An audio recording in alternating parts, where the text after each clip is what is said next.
Mugamba mutya abali ku channel yaffe eyitibwa Kyayiti YouTube channel yaffe kyembasaba mugende mu maaso n'ogyegattako. Olunaku olwaleero waliwo munnaffe yambuzza ekibuuzo tusinga oloota ng'onoga emiyembe.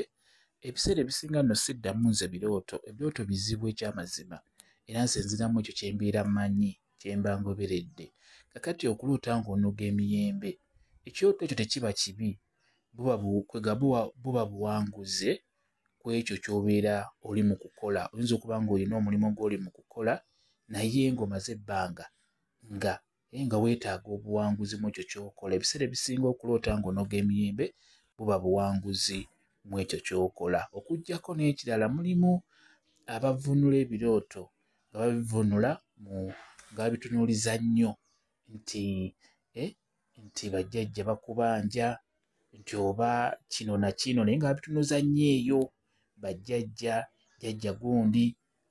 N'olwekyo ekirooto ekyo eky'emiyembe era nakyo bakitunuuza nnyo eyo.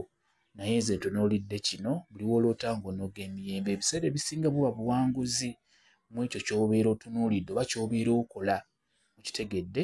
Kyekyo kye njagala okubeera nga nkuddamu gwe yambuuzizza ekibuuzo ekyo. Mwebale kubeera ku channel yaffe eyitibwa Kyayiti YouTube channel yaffe kyembasaba mugende mu maaso n'ogyegattako.